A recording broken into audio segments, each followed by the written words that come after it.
want us also to go straight to the next point on our agenda.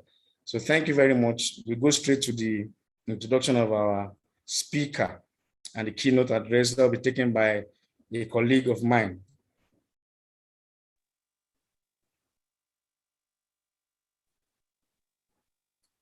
Nseo Bongakpan. Yeah, good evening to you from Nigeria. My name is Nseo Bongakpan, and I'm the Programs Officer for Study Globally Nigeria, Lagos. I want to first apologize that my camera is off. I'm currently having a blackout due to the raindrops in Lagos. So I apologize, and I think this is a call out for me to invest in my studying abroad dreams. So I want to say thank you to everyone for joining us today. We are very pleased to have you. Lighting up my vision, I can't see. Waiting patiently, once came so easily. Now I waste days thinking about what could be. My perspective's upside down. All I can see is the ground. I'm so tired of sitting around thinking about what could be. So I get up, I keep on walking. I shut my mouth, there's no time for talking. So I get up, I keep on walking. I shut my mouth, there's no time for talking. So I get up, so I get up, so I get up, so I get up. Talk is cheap if your actions don't speak. The reason why you've been given to beat is to move.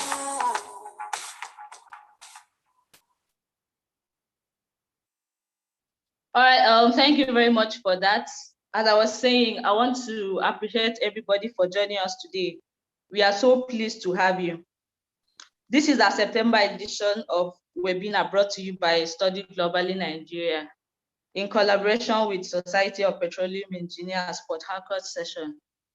I also want to use this opportunity to say thank you to Matthew Global Limited for their contributions to make this event a success.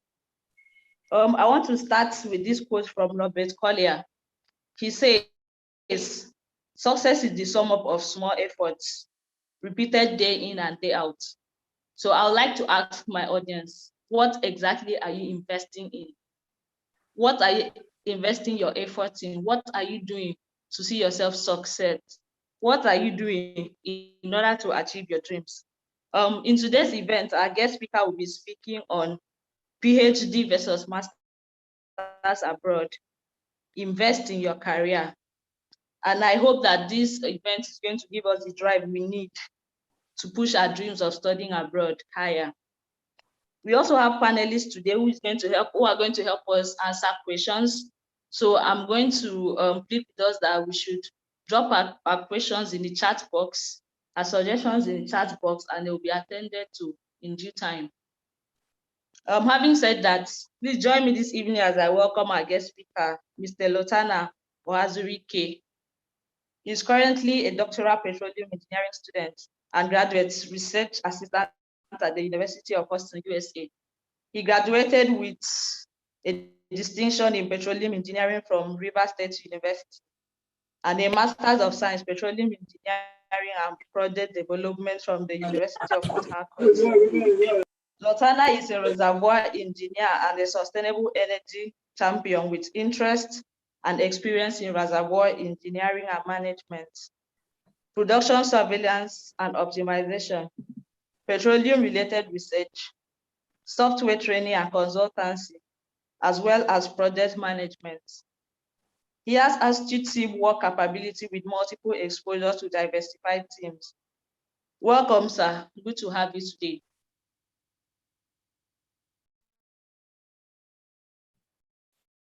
Can you hear me? Yes, we can. Please. Okay, thank you so much. I guess we'll continue with the introduction of the panelists, or do I make my presentation and then afterwards? Yeah, please make your presentation. Okay.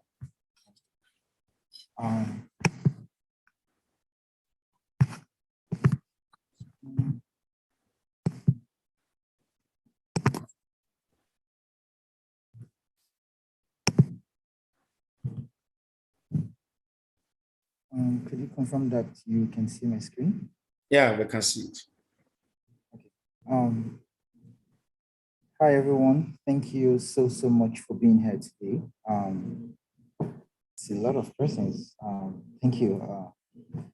It's always a pleasure and an honor when I get invited to say speak to students or to organizations in Nigeria. I haven't been home in 3 years, so I think this is usually as close as I get back to Nigeria. So my name is Lutano Hazrike. I think that's the most important thing. Whatever other introductions that someone was trying to do.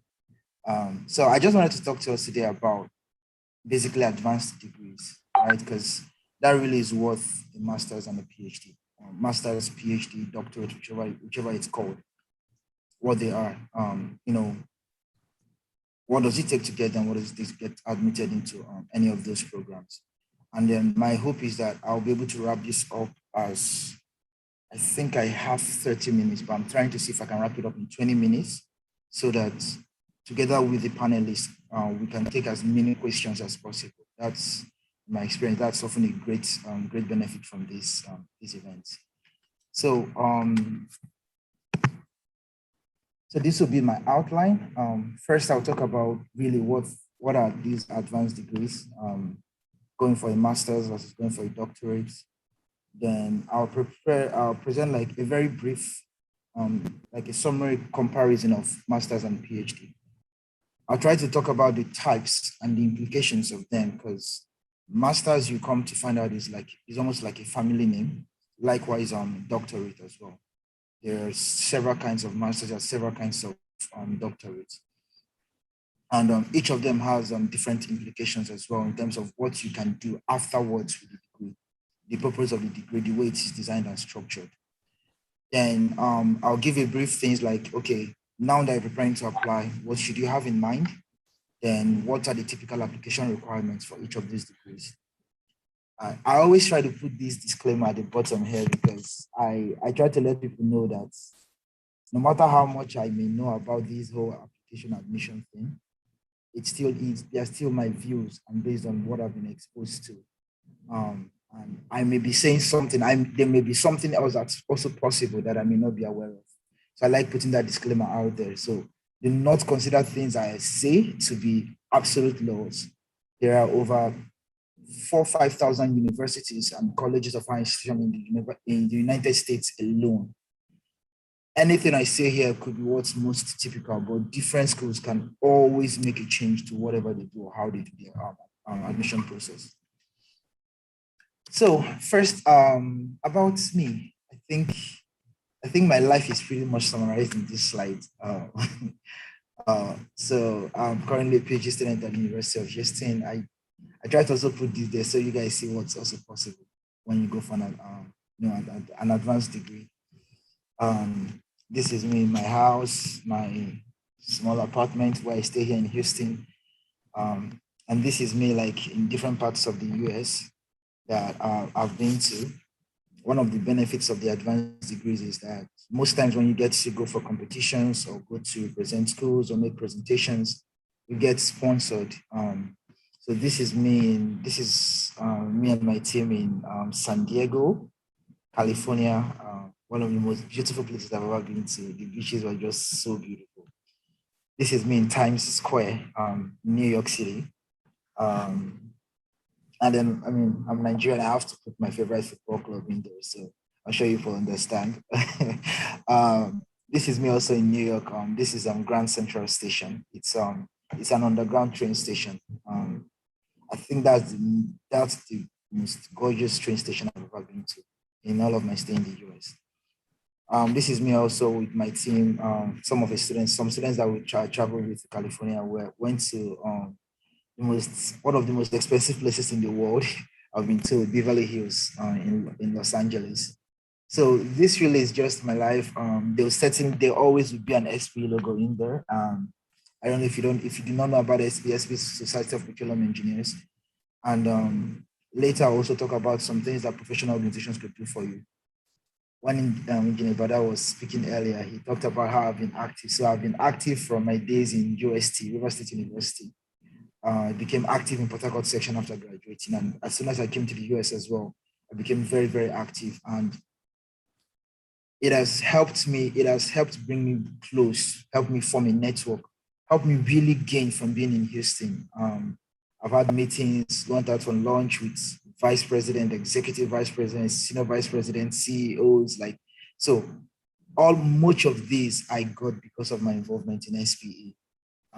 Last year, he was the president of the SPE chapter. So I guess my point in essence is, whichever your discipline is, try to find a professional organization that is aligned with it. Because when you start looking for graduate admissions, saying you were involved or you made a presentation at a conference for that organization or you published a paper in that organization is often a very, very big plus. This is just me with a bunch of awards I won last year at University of Houston. So advanced degrees, masters and doctorates, really what are they?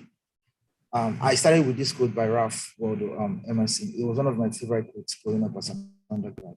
It said that the man who knows why, who knows how, will always have a job. But the man who knows why will always be his boss. And I think originally when you think about what really is a master's or doctorate, it's about going beyond just knowing how to knowing why, right? So knowing how, for instance, you know how to solve a differential equation if you're in math. You know how to write an essay or something if you're studying English or something of that sort.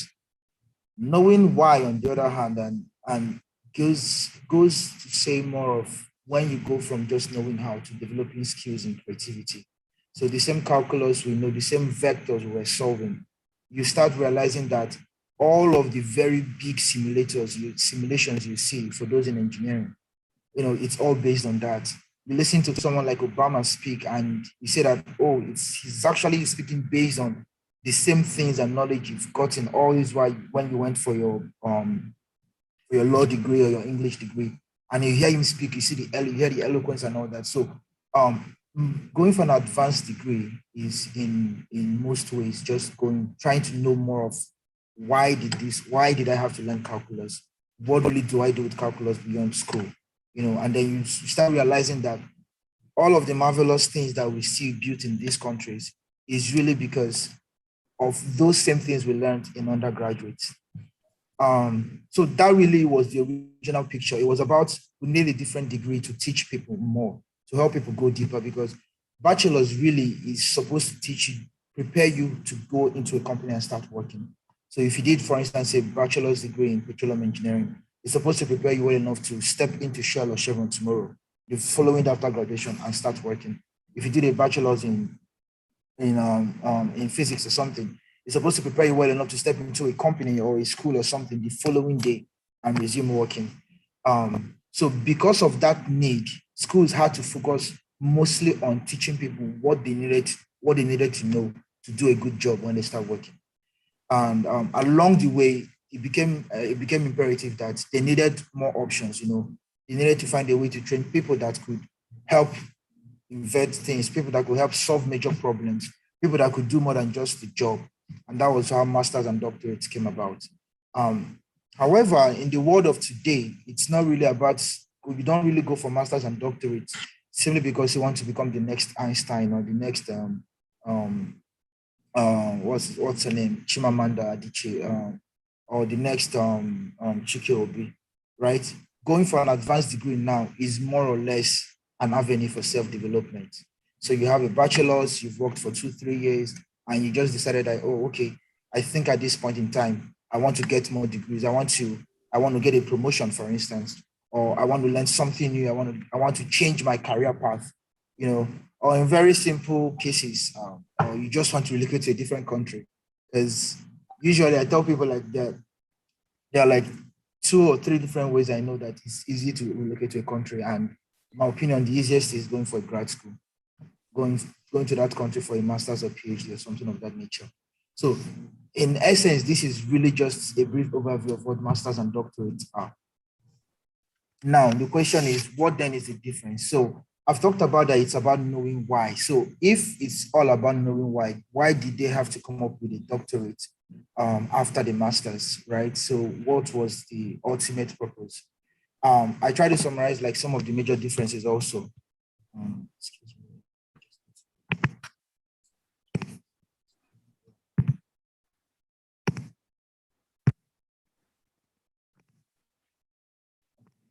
So I try to summarize like some of the major points that could stand as the major difference between going for a master's and going for a PhD.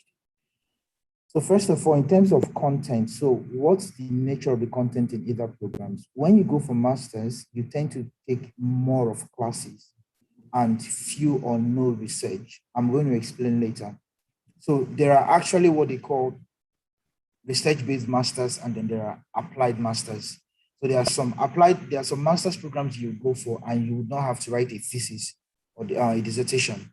And when you hear them say on their website or something, thesis or dissertation, it just means, the undergraduate project that all of us were writing, we wrote when we were graduating, when we were finishing our bachelor's. That's what they mean by dissertation. So there's masters you do that will be mostly classes. For some programs, you spend about 1 to 2 years. I know that if you do it in Europe, like in the UK, typically it will be 1 year. But if you're coming to the US or Canada, usually you would have to finish it in about 1.5 to 2 years, because you would do a lot of classes. You take about 3 to 4 classes each semester. For going for a doctorate, on the other hand, it's going to be much fewer classes. So you typically would do just about 6 classes, for instance, at University of Houston. The other panelists can chime in later on how many courses they have to do in their separate programs.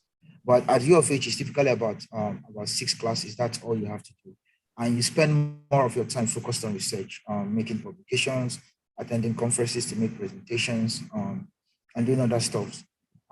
Duration-wise, PhDs usually take from 3 to 5 years. Now, there are several things that could make that either finish shorter or take longer. I've seen people that did their doctorates online and they finish in about 2.5 years. I've also seen people that did their doctorate and finish in about 6 or 7 years. It is not a condemnation. They are not dullard. No, things happen in research. And I've even seen some of them go on to become excellent professors, even after taking 7 years in their PhD. But typically, it is 3 to 5 years. Now, other things that can influence the duration is what kind of program are you going for? I know that Europe, for instance, most times when they're hiring PhDs or doctorates, it's like a contract. You're literally coming to be a staff, and they will tell you like, okay, this contract is for 3 years. That automatically tells you that you have to finish that PhD program within 3 years.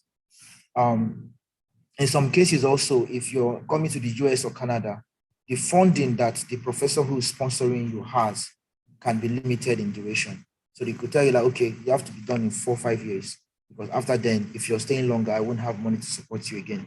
So, but typically you would find most persons finish their PhDs in 4 years. 4 years is the most common on TikTok here in the US and in Canada. So now we know the content, we know the duration. How possible is it to get admissions? It is usually easier to get admission for masters than for doctorate. The reason is because the reason actually is tied to the next point, which is the funding opportunities. The reason is because most times masters in the US or Canada are not funded. The key word there is most times. Okay, it is not absolute. Most times. I'm putting this as a comparison. Now, if a school were to give you an admission for a PhD, in my opinion, the minimum you can accept is full tuition coverage. So that means that you should not be paying a dime for your school fees. That is the minimum, like the very basic, the bare minimum that you should accept. Because when you're doing a PhD, you're going to be working almost as, it's going to be like you're working. There will be certainly be more freedom, right, compared to when you are working in a company. But it's going to be a lot like you're working. So the minimum you usually would accept is full tuition. However, what is most common for PhD admissions is that they cover your tuition, so they pay all of your school fees, and then they pay you a monthly allowance. And the monthly allowance in question depends on the kind of scholarship or fellowship you get, and also depends on the kind of school as well. I always tell people when they're applying, like, try to have like a mix of schools. There are some schools that if you're admitted to their doctorate program, it is guaranteed funding. The only thing you practically have to do is to get admitted.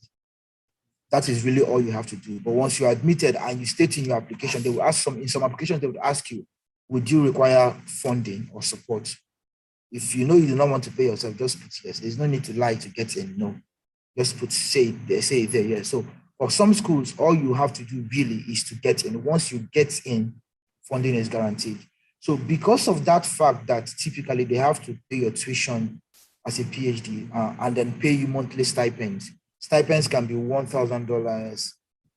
I think usually if you're a teaching assistant, it can be like $1,000 to $1,500. If you're a research assistant, depending on the professor, it can be like $1,800. And I've seen some persons get fundings that were up to $3,000 per month. So because the school usually has to fund you and the professor has to fund you, that is typically why there are fewer slots for PhDs. It's not a thing of, oh, maybe they do not want to admit more. No. So I've seen people as well that because they were able to save up the money, to cover like their first semester or first year, they take the offer, and they tell the school that they do not need funding. And when they come in after like their first year, they tell the professor, they look for a professor that like, okay, do you have funding? Can I join your lab to support myself and my family? So I've seen people do those because usually once you start your research, within about your first, second semester, you will find a way to get funded. There usually will be ways to get funded. Depending on the country also, you might have the opportunity to work or study. I know Canada is more lenient when it comes to working while studying compared to the US. In the US, our visas is what they call F1 visa.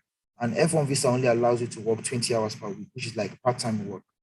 Now, if you're a PhD student and you have some kind of funding or assistantship, that usually counts for your 20 hours per week. If, on the other hand, you do not have any funding, which might be common for masters, then you could work on campus. So your visa would not allow you to go off campus to work.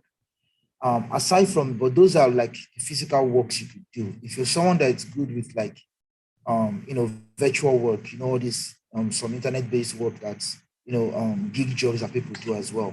If you're someone that have those opportunities and you're doing that totally on the side, preferably let the company you're doing it for not be based in the US if possible, or you're into stock markets or stock trading.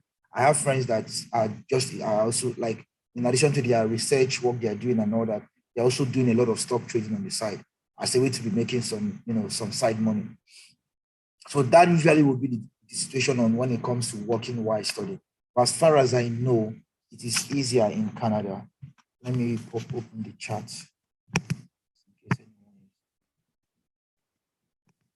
In case anyone is asking, is posting anything in the chat. But this in essence would be a summary. So I usually tell people that if you know you're not scared of research, and research really, think of it like the undergraduate project, or doing it for 3-4 years. If you know you're not scared of research, I usually tell people like, okay, go ahead and apply for the PhD, because the chances of you getting full funding is like 80-90% higher than getting full funding for masters. However, I have noticed that that's usually for the top schools. I've noticed also that for schools that are like middle ranked or lower ranked schools, I've noticed that they tend to give funding for masters.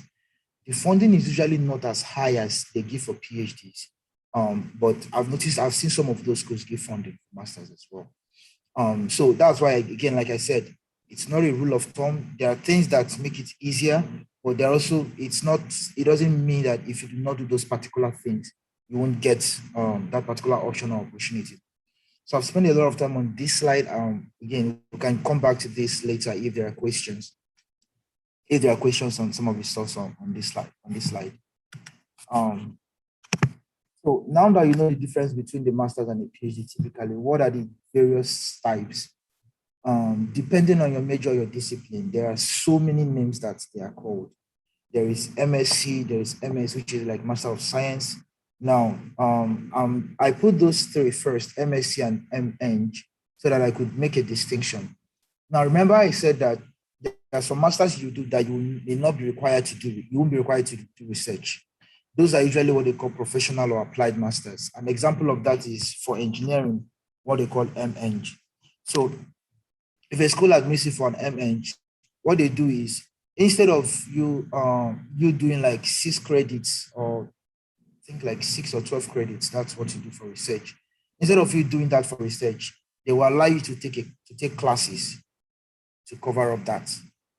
So that is the end. So if you do that, you usually people that come in for that come in that, okay, I just want to get a master's and then see if I can do. But if you have intentions, of doing a PhD later in the future, I highly recommend you go for a Master of Science directly. If you're considering the masters, because an MEng for most schools, they will state that if you have an MEng, you will not be admitted directly to a PhD program. Now, for some schools, not for all schools. Now, schools again, like I said, are different. If you had an MEng, for instance, and you went to work and had some work experience, some schools can consider and waive or overlook some of those requirements for you. Then there is the Master of Arts, which is more common, I think, in social sciences and in arts. Then there is MLS. MLS, I believe, is in law. It's a Master of Legal Studies. There's MSL. MSL is a bit new. It's I think Master of Science in Law. Then there's MPhil. MPhil is a kind of research, a kind of master's, mostly offered in Europe. But it's a master's that is entirely based on research. No classes, if I'm not mistaken. It's just research. So it's mostly common in Europe. It's less common in the US or Canada. And then you have your doctorates. PhD is the most common name for all of them. Then there's JD. I think JD is in law. That's Juris Doctor. Then there is DPhil as well. So again, like I said, the specific program you go for can affect several things. Okay. I'm seeing a question about getting admitted for masters using HND. I'm so happy that that one of our panelists, he actually went for grad school straight from a HND. So I think once we get to question, he is going to be a super person to explain that. But yeah, so these are the typical types that you would see in any school or any program you're applying to. So now that you know what a master's is, you know what a PhD is, you know the differences. So how do you prepare to apply? Well, first things first, start gathering your documents. So there are some typical documents you need. Your international passport will be required for most applications. So you may start making a move to get one if you do not have one. You would need your transcript. Now, the purpose that your transcript is serving is just to show the schools a list of all the grades you had from your bachelor's, right? If you did a master's in Nigeria as well, which is also a very good option if you do not get a fully funded master's, which is also another. I always tell people that if you do not see a fully funded master's to the US or Canada, if you get one to UK or to Europe, take it. If you can sponsor one for yourself in Nigeria, do it and then apply for a PhD afterwards. So transcript is just going to show a list of results. I've had people get admitted just by printing like the list of their grades from their school website. So they use that to apply, and then after they're admitted, the school requires them to send the official transcript. So I've had people, can you guys hear me? Yeah, go ahead. Okay. Go ahead. I've had people get admitted on using those kind of statement list of grades from their school's website. Then you typically will need a statement of purpose as well, which is just a statement of, oh, this is who I am, this is what I can do in my research, this is what I've done before, this is how it relates to what I want to do at the school, and this is what I intend to do at the school, and this is what I intend to do afterwards. So basically a statement of what do you feel to be, how is this master's a purposeful step in your life? What makes this master's a purposeful and important step in your life? So preparing to apply also sometimes, usually for PhDs in STEM, I've been told that for PhDs in non-STEM majors, you usually do not have to send emails to potential advisors. So, but usually for PhDs in STEMs in the US, it's always advisable to send emails to potential advisors. However, there are some schools, like I said, that are practically guaranteed funding. So for example, I know in petroleum engineering, University of Texas at Austin, Texas A&M, University of Houston, I think Pennsylvania State University as well. These are some schools I know that in petroleum engineering, usually once you get admitted, you're guaranteed funding. and the minimum you will get is full tuition. So there are schools like that you do not necessarily need to send an email to a potential advisor.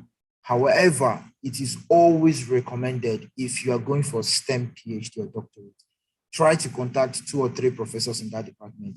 Let them know that, oh, I'm interested in working with you. I like your research. I read this your paper. This is my experience. This is my first degree. And this is how it aligns with what I intend to do as your student. Then if you, okay, someone is saying, can I name the schools again? So, you know those top ranked schools in the US, for most of their programs, funding is guaranteed. Those top ranked schools. So obviously the Harvards, the Princetons and the likes, they're usually funding guaranteed. But also aside from them, for particular disciplines, if you know your disciplines and the top schools in your discipline, in the US, most likely those top schools would have full funding once you're admitted for PhDs. So in petroleum engineering is Texas A&M, University of Texas at Austin, Pennsylvania State University, Stanford, University of Oklahoma as well. So these are schools that are usually heavily funded. So if you get admitted for PhDs in petroleum engineering in any of these schools, most likely like 95, 96% chance that you're getting full funding. Then if you have questions, this is something I always tell people, contact the department academic advisor, right? So for instance, if you have a HND or something, you had questions or you had doubts in the admit, contact the department academic advisor to ask. Now, each department, there's a way schools in the US function. Each department usually has a lot of freedom on how they can adjust their admission procedure, admission steps. So whenever you have questions, it's always good to just go to the website of the department and look for whom they call the academic advisors and send them emails that you had this question about the application I wanted to clarify before applying. So feel free to do that, they would respond. Then start practicing if you have to take a standardized test. I know that for this year, because of COVID, most schools waived it, GRE, TOEFL, IELTS, and the likes. Most schools waived them. Okay, I have a question that how does one go straight from bachelor straight to PhD? Okay, so most schools waive them. So if it is not required, you're fine. If it is required, start practicing early enough. I know that most persons have issues in GRE, particularly for the math, for the quantitative. So if you know your math is not good, practice makes perfect, because a lot of it is also down to speed. It's not that you won't know the answer to the question, but you'd have very, very limited time. Then research, take time to do your research and know what are the possible disciplines. Now, that first point, this point here is very important for several reasons. The reason I'm saying it is because some of you have a bachelor's in biology, and then you feel that all you can do is a master's or PhD in biology. Not true. Some of you have a bachelor's in petroleum engineering or mechanical engineering, and you feel like all you can do next is a master's or a PhD in that. No, it doesn't work like that. So I always tell people, if you're, I've had people email me, oh, I did a bachelor's in real estate management. What kind of master's or PhD can I do? I told them, okay, just go on the website. What are the possible things that relate to real estate management? There's urban and regional planning, right? There's even some aspect of civil and environmental engineering that relates to that. There are several things. There is quantity surveying. So there are several other disciplines that relate to that your primary bachelor's that you have. So it's always good to look at them as also your possible options when it is time to apply. Look for schools that offer those courses that you're interested in. Like a very simple thing you can do right now, just go to Google, funded MSc or fully funded PhD in mechanical engineering. You would see schools. So remember I told you that there are schools that are guaranteed funding. A school that you look at the admissions website for that particular program, and they tell you that all of our students are always guaranteed funding. That kind of school, if you know you have a good profile, take a shot. Right? So take a shot. So those kind of schools, you would see a lot of them for every discipline. Listen, there are over 3,000 universities in the US. There's enough university for all of us. Even if all of us decided to be applying to 10 universities, we may all not end up applying to the same universities. So for most persons I know, this is often the difficult thing for them, taking out time to research the possible degrees majors they can go for, the schools that offer them, and then professors if they need to, particularly for people going for PhDs.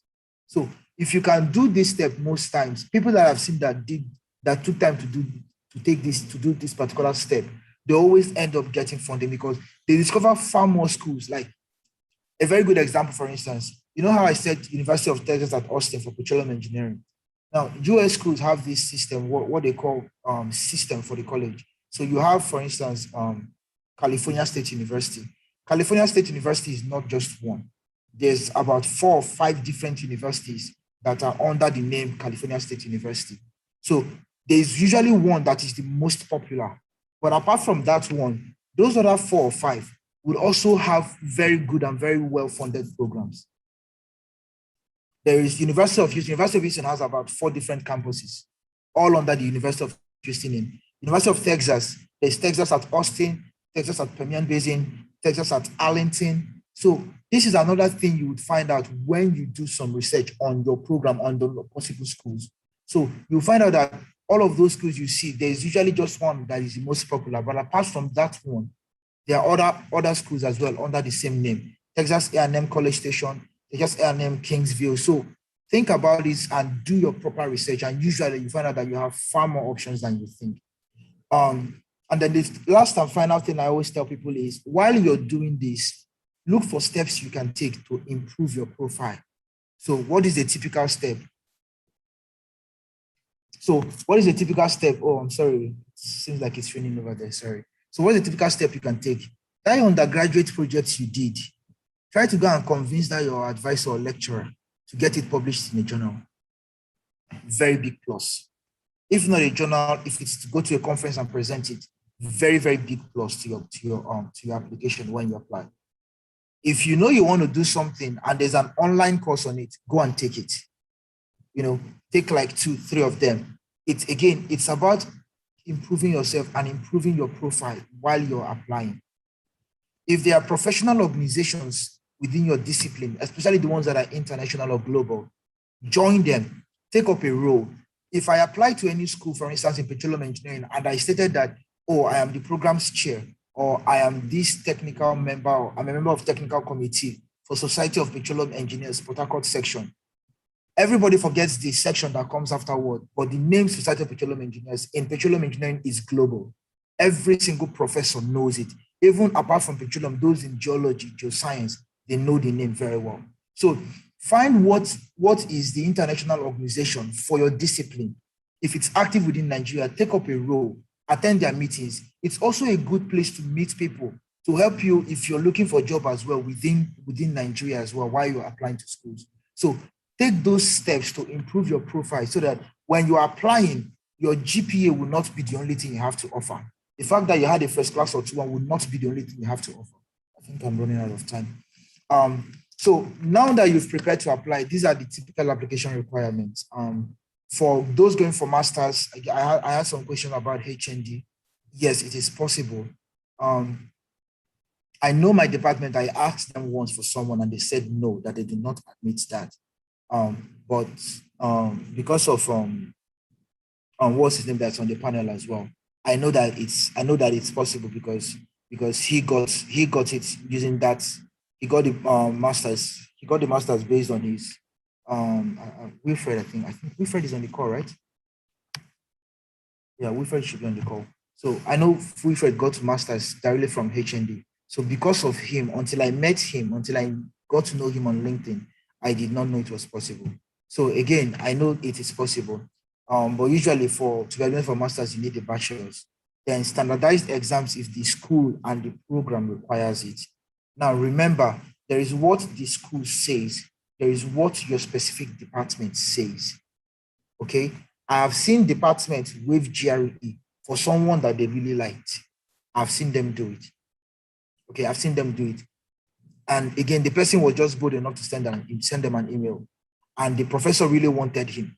So he contacted the department, professor contacted the department also, and they were like, oh, yeah, okay, yeah, this is possible. Yes, okay, let's take him. He has a lot of experience already. So those are also possible. Your statement of purpose, start drafting, go online research, get someone that is in school to review, start making moves for your transcripts. Wilfred Asuko is on the call, and we're going into the panel session soon, so he's going to come off, turn on his camera, and then also join us in taking questions. Then get a research proposal. It's required for some countries. It is highly uncommon for the US and Canada. So if you're really targeting US or Canada, my recommendation would be like, do not stress yourself so much about having a research proposal. Then, of course, paying your application fee, or if you're possible, if you're lucky enough to get a tuition waiver, fine. Then certainly completing and submitting your application. For those in PhDs, it's typically the same thing as those for masters.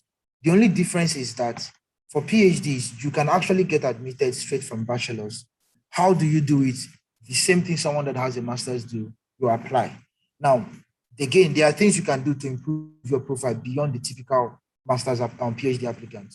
If from your undergraduate you had very good grades, you did a lot of it. So if you spent, even if it is just 2 or 3 months after graduation, before NYSC, working with a lecturer, that is a research assistant. You worked for 3 months as a research assistant, put it on your CV when applying. So that 3 months you spent with your lecturer, helping him or her run errands, helping him or her in the lab, helping him or her supervise undergraduate students, helping him or her publish 1 or 2 papers, put it on your CV. That is the research assistant experience. It counts and it counts a lot when you're applying. So you can go straight to PhD from bachelor's. The only thing is, if your school, if the particular program you're applying to, if their website does not state it explicitly that they do not admit bachelor's to PhD, if they do not state it there, then know that you're fine. I know some schools state it, because basically the only difference is that if you're going from bachelor's to PhD, you are typically the one that will spend 5 years. Those going from master's to PhD would spend 3-4 years. But bachelor's to PhD, they're usually the ones that will spend 5 years. If you work hard enough, you can finish it in 4 years also. But that really will be the only difference. So I believe that is all I have today. I have already taken far more time than I believe I'm supposed to. I'm sorry about that. And I will be happy to take questions. Thank you. I think we can, Onyekachi, I think we can just go to the panel session, and then so that all the panelists can chime in on the questions also. What do you think? Yeah.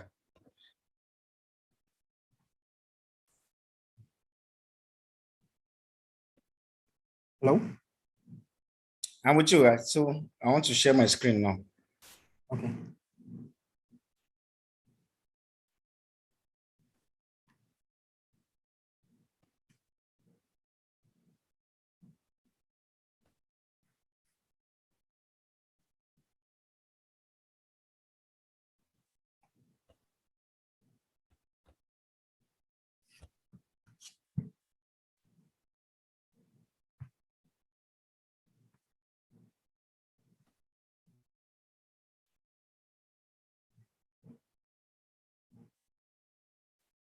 Wilfred, I hope you're prepared. It seems like there's a lot of questions for you today.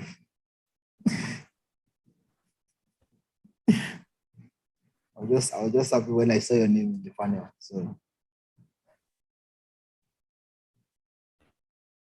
Sorry, I'm having issues trying to share my screen. no worries. While you're doing that, I think I can just look at some questions on the chat. So how does one go straight from BSc to PhD? So again, it's just a straight application, like I already explained. Then which way to go for an HND holder to masters or PhD? Wilfred, I think I have to leave that for you.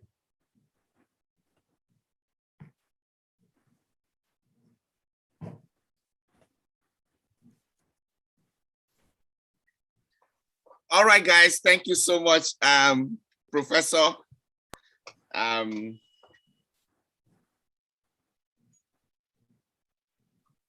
Okay, can I speak now? You can go ahead, please. Okay, all right, thank you so much, our host, then to our keynote speaker. You did a good job. I'm always honored to. You see me, I am a village boy. I always like to keep that clear. I have HND. So I use my little soft skills here and there to be able to match up with those of them with PhD like this. I try my best. So if you know you don't have soft skills, Prof that spoke, he said it too, you need more than first class to be able to navigate life. So some of you that are spending time on your phone, browsing other stuff, please spend time and browse things that will add value and increase your capacity. Very important. So in the quest for me to go back to school to study my master's after I completed my piloting, so I stumbled on, I was going for medicinal chemistry because I did apply chemistry at the time. So, and I have HND. Just so you know, let me address that HND issue. I don't know if I can share something very quickly for everybody to see. If you are watching me, I'm always, it's something everybody can benefit from. So if for any reason you have HND, as Niger man that I am, there's something we call packaging. You package yourself. That's where the soft skill comes in. You need to know some packaging. So you want to silence that HND. The reason being that the North American don't know what HND is. Just go to one of these evaluation centers like West. So like Prof said, our keynote speaker said, he went to his department. If you go to your department to ask them, they will tell you they don't take it because they don't know what HND is. They don't know. They don't. But as soon as you go to West, open an account with West. Here's my own account. And then please subscribe to course by course evaluation. For those of you that have HND, please. This is how well you can silence this. I have a lot of mentees and clients with HND. Trust me, they are negotiating for scholarship, full scholarship. So when you look at my transcript here, between all of us now, we have BSc, me and Dr. our keynote speaker, and all of you with PhD. You can see now, US equivalent, I have bachelor's. My HND is gone. My HND was here on top. Right here now, I have bachelor's degree. That's why if you go on my LinkedIn, you see bachelor's there. So with that, the transcript was evaluated course by course. This is over 4. I think I graduated with 3.35 over 4, and this brought it down anyways. Now, this is how you silence that. From this place, if I'm coaching you or if I'm guiding you, every of your cold email will show BSc. You discuss BSc till you finish. If you don't bring HND to the picture, nobody knows you have HND. North America do not know. They don't understand what HND is. So you don't want to have time to be explaining that. So keep it with West evaluation. Now, I encourage, I had to write GRE, guys. I wrote GRE. As Doc said, Omo, that thing is hard. It's hard. It's not hard because you can't know it. It's hard because like the quantitative, you would think you know this. You think you just figure it out with your calculus, articulate mind. You just discover that it's something close. It could be 0.1. That is the answer. And you're thinking like it's 0.1. So you have to be a diligent and a very fast person to be able to pass GRE. So you have to start practicing on time. So this is what is going to dissolve your HND. With HND, you can gain scholarship. With HND, you can gain scholarship. It's right here. Course by course evaluation, very important. I didn't have to do prerequisite, and I did not have to do PhD. No, I didn't have to. I didn't have to. And I got, because my what do you call it? My GRE was not on the top percentile, so I got percentage of my scholarship, and then I paid the remaining from my pocket. But I have several people with HND. They have full funding. Yes, full funding. Yes. So like our keynote speaker spoke, they need they look at other things, not just your CGPA. They could look at your work experience. So your academic resume has to be on point. So if you are building your resume, it's not your normal career resume. We are looking at your academic resume. They must be on the top notch. So most of those work experiences, like he did explain, our keynote speaker, definitely you have to be able to align them. Your LinkedIn account must also align with your resume somewhat, so that when you are being profiled, you will see what you've done. It's a complete package. It's a complete package. That's why I call it coaching, because we have to kind of guide you line by line in our organization. You know, so yes, HND, you can do it. And like he rightly said, when I was going for my master's, I was going for medicinal chemistry at the time. The medicinal chemistry was never 2 years. You have to take a 5 years program. I wasn't ready for PhD. So I had to take my 2P. I said, nope, I'm not going to academics. I just need my master's and I'm fine. So I had to switch to health informatics. So that was what made me switch, because I wasn't ready to do a 5 years program. So a lot of people, a lot of prospective students, I would always encourage them to go for PhD because you easily get funding. I don't know, for some reason. All my 13 mentees that got funded scholarship this year, they all got PhD straight. For some reason, I feel like it's quite easy to have PhD straight funding.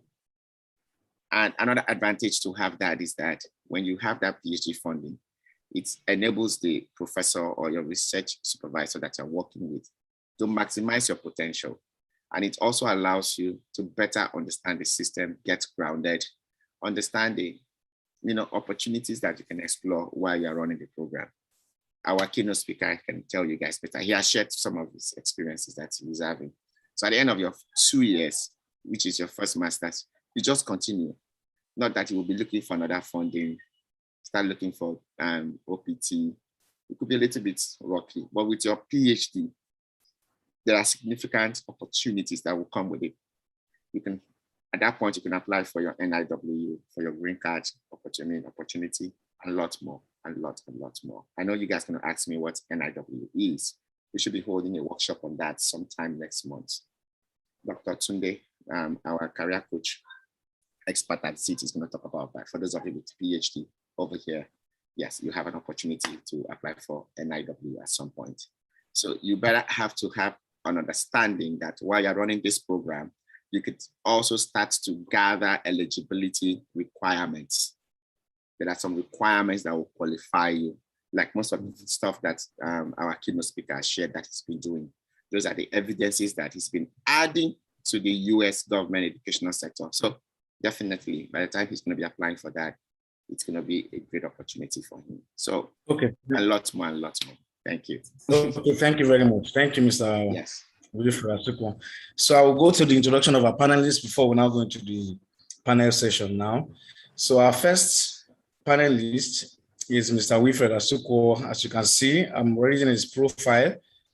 Mr. Wilfred Asuquo is the founder of ZEED Worldwide Company, a certified John Maxwell team member and a business operations analyst at Hartford Healthcare, USA.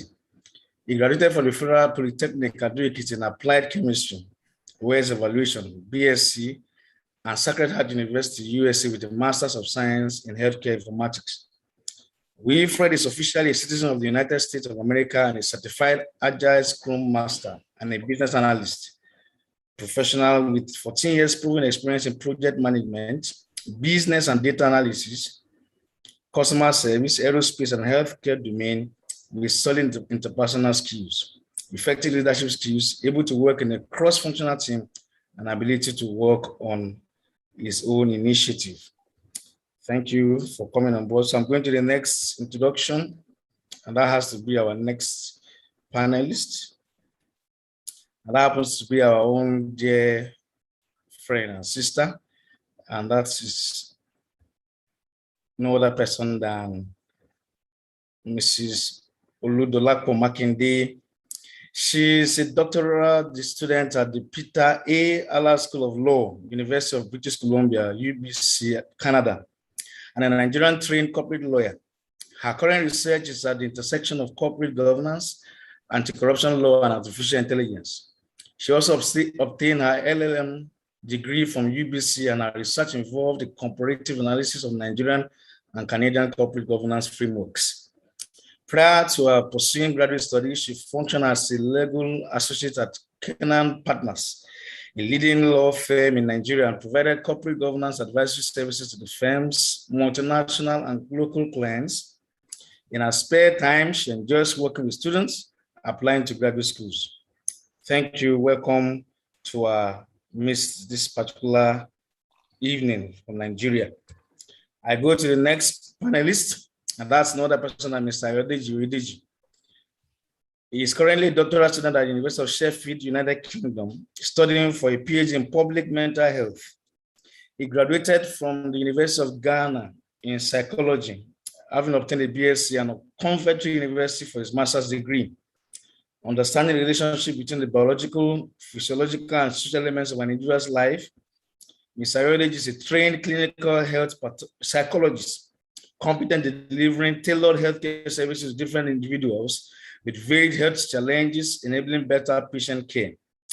Adept at working collaboratively with other healthcare professionals from different backgrounds with different levels of experiences in developing creative healthcare delivery services aimed at improving the quality of life of patients and their families. We are pleased to have you on board. I would like at this point that all our mics be on now so that we can, our videos be on so that we can ask our questions. We've received questions from many of our panel, our participants, and I'll be calling some of them. But the good thing is that Mr. Lotana has answered some, and also Mr. Wilfred did answer some.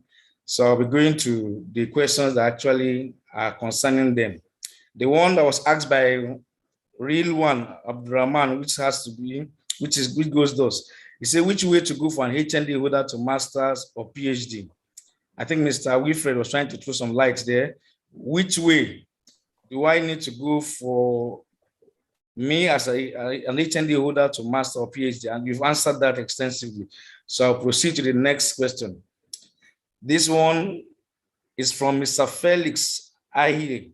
Please, how do one know the area of research to do and start practicing GRE and TOEFL? I would like Mr. Ayodeji to answer that question, please.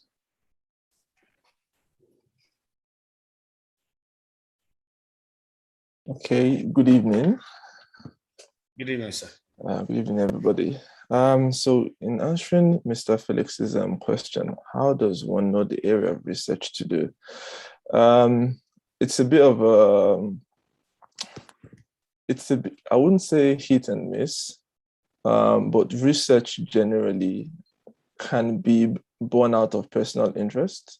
Research can also be born out of experiences that you've seen firsthand. Research can also be born out of even your supervisor, what you were doing in your final year in undergrad. So there's not a one approach to developing your research interest. Like take myself for example. In my undergrad, I worked on the gender differences in anxiety for undergraduates in Nigeria and Ghana. And by the time I started my master's, it moved on to coping strategies, looking at the coping strategies for people of the Yoruba tribe and also the people of the Igbo tribe. So oftentimes it's a case of what need do you think you can address, and how, like the skills that you have, do you think it's sufficient enough to address that particular need? In my PhD, in my little experience as a PhD student, I've seen people's research topic. I think one that particularly stood out was someone saying he was trying to think of how it can help with the waste management back home in India. So from there on, I began to understand that research is just not generally like, it's not just general from, it's not just going to be what you've seen, like maybe in your undergrad or postgrad. It can also be addressing the particular need in the society. If you take a look at the Nigerian environment, what do you think you can address? And luckily for us in this part of the world, we're at the stage where there's so much resources that you can use. There's so much of people that you can interact with that would help you, that can help to even streamline your research ideas. You can initially start off on a large scale, and by the time you interact with people, by the time you explain your ideas to them, they can help you to beat it down in such a way that it is more specific and it's able to address a particular need. I think I have answered that question. For GRE and TOEFL, I think I'll leave that to either Lutana or Wilfred because they have more experience in that area. Thank you. Okay, thank you very much. So, Mr. Wilfred, can you just throw some light as for the GRE? Because you had mentioned about it some minutes ago. Yes, thank you very much, our host. You see, GRE has nothing to do with the career path you choose. It's just a standard test. And like I tell people, long before now, I never knew you could negotiate for stuff in America as common as rent. Your rent, you think it was standard. Listen, your power of negotiation will bring you to the table. Our keynote speaker did mention something like that. Now, the relationship you build with your supervisor, and sometimes when we're sending out cold email to these professors, we try to write to their emotions. I try to guide my mentees or my clients. Let's structure it this way. And when they respond, let's put it this way. You will find out that your prospective supervisor will begin to take your case up. They will go as far as, okay, let's have a 15-minute chat. Then you guys will have a 15-minute chat and they will just fall in love with you just like that. So it will say, go ahead and apply. And you'll be like, do I have to write GRE? Just like our keynote presenter said. You might notice that you get it waived depending on your relationship. And that's why your soft skills come into play. The social intelligence, your ability to communicate effectively to getting this delivered. There are some, it's standard, you have to write it. It's just a standardized test. Now, on the other flip side, that GRE might actually be the most requirement, this unique requirement that will stand you out from others.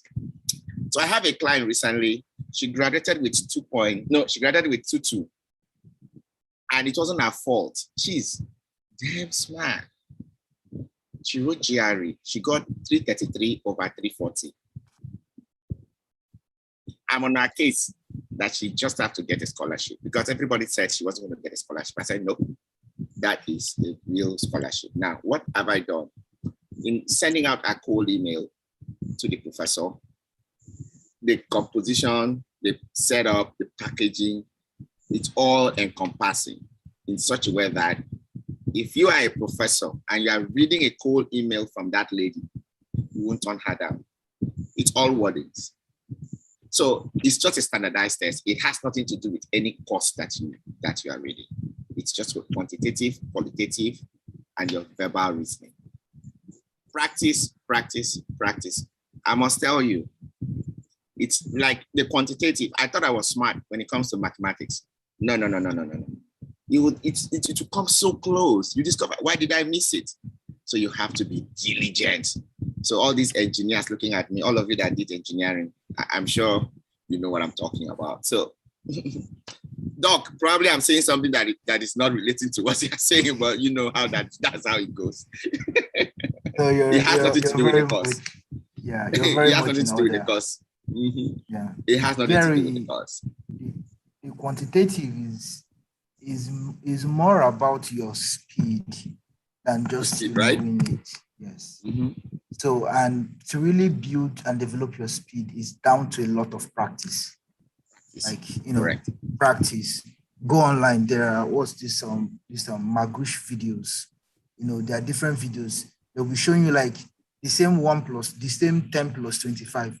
They'll be showing you like different short ways that you can solve it and save yourself. Because every 1 or 2 seconds you can save in a question you're solving will give you an extra time to go as far as possible in solving several questions. So the same thing also with the English. They have like, when I was presenting, they said there's this GRE master words, words that are often repeated when they're asking you, which is the odd one out, or which was the meaning of this. Like Right. someone gave me like a list, like if you can know the meaning of all of these words, know how, like 25-30% of the words you see in your GRE will come from there. So it's really down to like a lot of practice. Even on their ETS website, if you go to the website of that ETS, they have practice tests also. They have practice tests you can do, even for your for analytical writing. You can see the kind of topics as well that they will ask you for. They could ask you to write on. So for GRE, honestly, it's down to a lot of practice. The test of English language, TOEFL, for most of us that are schooled in Nigeria, it will be very, very easy. It is very easy for us to pass it. I don't think I've seen any Nigerian that failed TOEFL, and that's because I've not seen any Nigerian that failed TOEFL because our English actually is very good. When you get to the US, you will see that our English is very good. I think recently some schools have started waiving English language requirement for Nigerians. So English is very let me good. just add to that. Let me add to that. That TOEFL, again, depending on your negotiating power, your wordings, you can actually bid and ask that you went to school in English. Some of my clients or some of my mentees, they will get a letter from their Senate and that will waive that off. Yes, again, how you word it, how you engage your supervisor, your prospective supervisor, and then your admission officer. A lot of things can be played around. Then just to add up to what you said. So I have this mentee of mine. He studied industrial mathematics in Nigeria. His quantitative was almost 150 over 150. Thereabout. Yeah, he did very good. But his verbal wasn't so good. He still got full funding.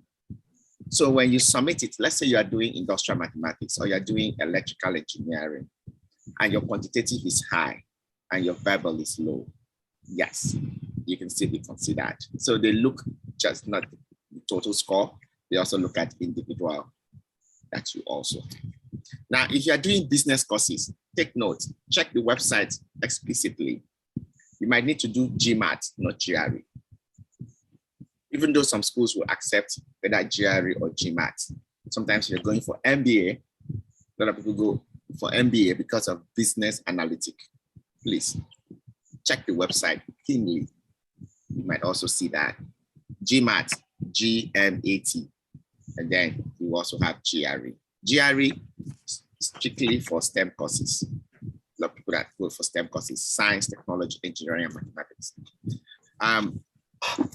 The bottom spoke about this. I don't know if you guys can see this. Hold on for me. This book is very good. When I was taking GRE, it's actually very different. The GRE from the ETS website, it's very concentrated. But this one was a little bit mild.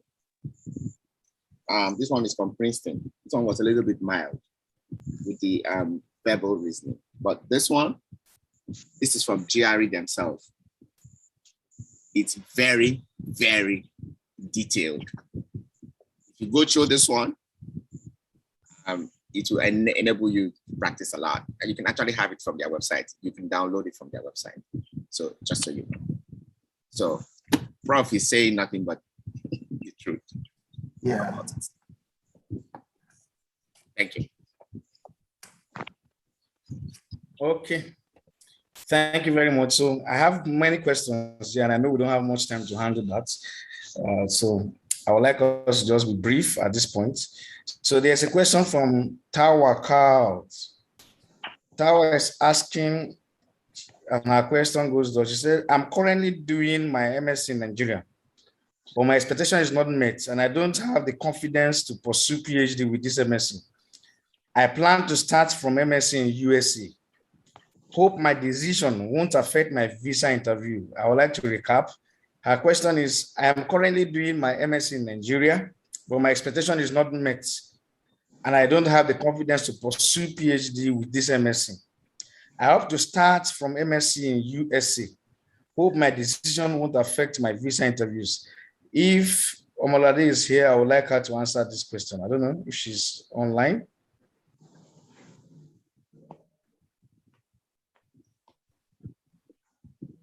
Is the lab online?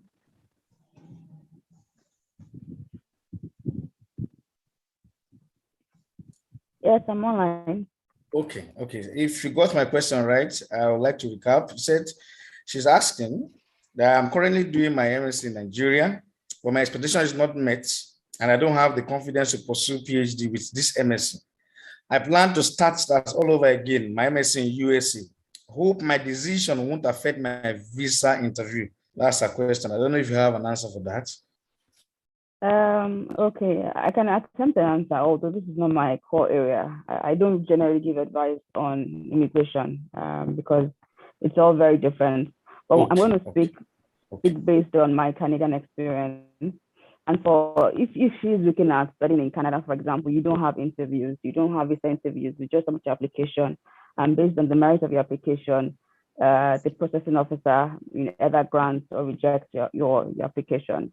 So what I think is it's a common issue when people already have a degree and they seem to be repeating that degree in abroad, because the visa officer will be thinking to himself or herself, you already have this degree, why are you repeating it again? So it's a very risky venture, but if you're really passionate about saying you're sure that's what you want to do, that's why you have the letter, a letter where you explain the reason why you are taking up that degree. So you explain that, okay, you had pursued this degree in Nigeria, but because of so and so, you did not get all you wanted from the degree, and you feel that taking up this degree in Canada, in the US, UK, wherever you have in mind, is a better fit for your career path. You have to justify your rationale for taking that degree, for wanting to take that degree all over again. So once you're able to do that, able to convince the visa officer, then yes. So it's a great area. So it's not a yes or no answer. It's more of how well your advocacy skills sell yourself to the visa officer who is going to read through your application, or if you're going to have an interview, who's going to interview you, and being able to say, okay, this is the reason why I'm doing this, essentially. I hope that helps. Yes, Dolapo, let me just support what you just said. All right. You have said it all. Now, why would you want to put yourself in that spot where you have to answer a lot of questions when you could just avoid it? I have people that have been turned down because they want to switch their career. They did microbiology and you want to go for health informatics and you're seeking for funding. No, they will turn it down. It doesn't correlate. Now, even if you want to pay from your pocket, when you get to the embassy, you're going to face challenges. Let's say the way it is. Why don't you stay on your lane?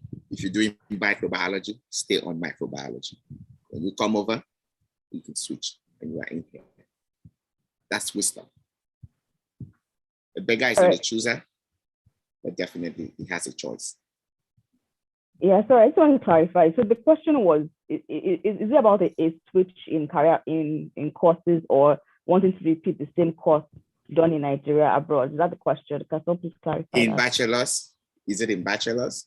In master. I think she already has a master's, or she's already pursuing She has a master's already, but she didn't mention the course. Yeah. So okay, that's fine. That's fine. If it's the same course, he wants to come in for the same master's, that's fine. I mean, if she's looking for full funding, I will share another experience. So I have this client. She had a master's in a particular field. So she was bidding for PhD. And they didn't want him to do the PhD. So they asked him to come in for master's instead. And they offered him full funding. So when he got to the US, and after the first semester, he was so good at what he was doing, they offered him the PhD after the first semester. So like you rightly said, each individual has a peculiar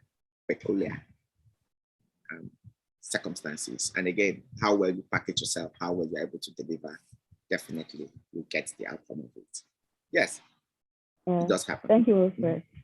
And to even also give an example from my end, I also have a friend of mine who is currently a Venia scholar in Canada, who first of all had his LLM.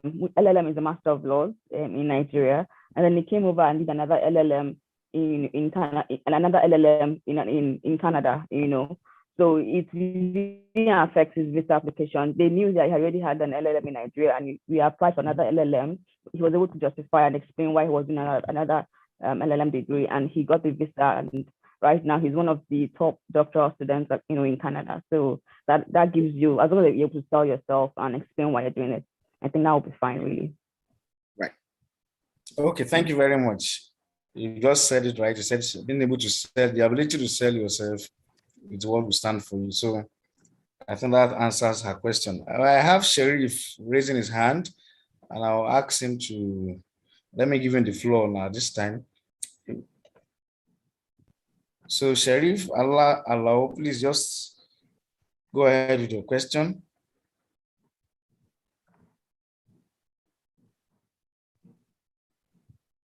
Hello. Yeah, please go ahead. Yes, I think I want to say something about what they are. I think is a kind of a tricky something, so to say. Now I am a student of history. I have my first degree in history and international relations. I think you are hearing me, right? Yes, we can. Yes, and I proceeded to having my master's degree in diplomatic history too. Right now, I am having experience. My place of work, I am educational administrator. Considering the fact that I do not have academic background in education, but I'm having professional experience in the field of education. Right now, I want to go for a master's in education. Now, I'm bringing this up because of the last speaker who talked about the fact that there's no point, bringing that master's application into one application since one already has a master. I'm trying to see if I have an experience, isn't that a kind of an added advantage to go and pick a master's in education? Okay. Let me touch base on that. I think when our keynote speaker was speaking, he did explain something. He said, because you did history, for example, doesn't mean you cannot do a course that is closely related. You can do international relations, okay? However, I am always bent on always advising. If you're looking for funding, if you're looking for funding, yes, you can't be a chooser. I'm not saying we are beggars, but if you are seeking for funding, you don't have to choose. You have to work with at least very close requirements that are needed. But if you're going to be funding by yourself, for God's sake, you can take a shot at whatever you want to take a shot at. But I don't know if any of you have had this experience. So when I was coming to the US for pilot training, and I got to the embassy, I went to the embassy 3 times in 1 month. The first time I went, I was denied. The second time I went this time, as a matter of fact, my government sent a mail to the ambassador, and I was scheduled for another interview. They brought an aviation expert to drill me. That interview was almost an hour. And that's why I'm always telling anybody, do it yourself, because you don't know what you're going to meet at the embassy. They might bring an expert to drill you. So you find out that just like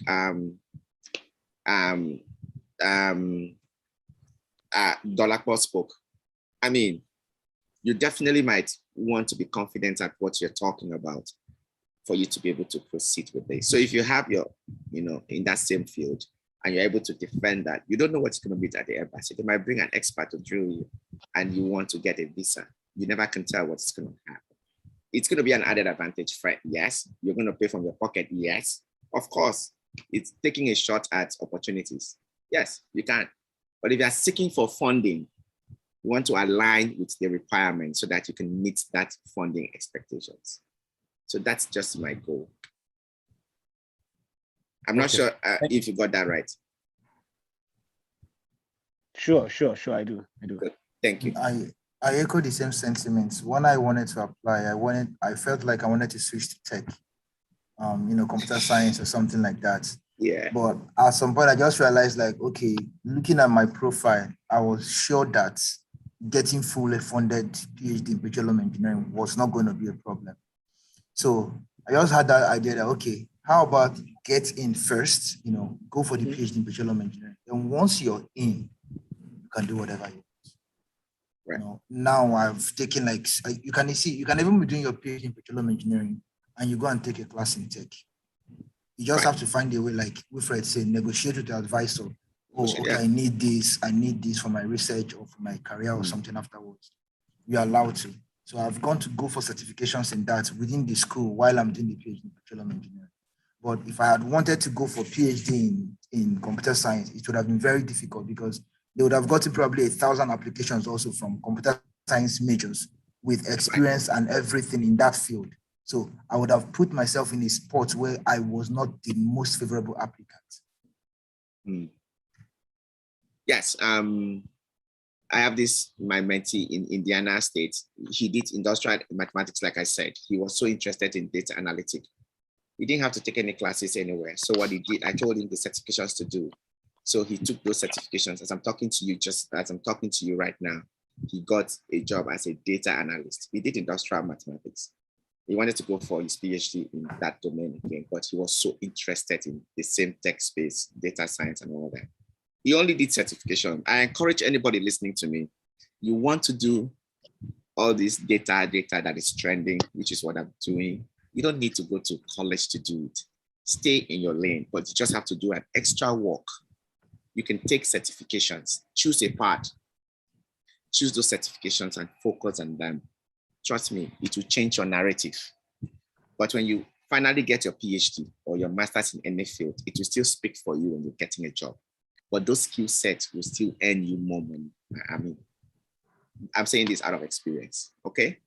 So if you need funding, stay on your lane, please.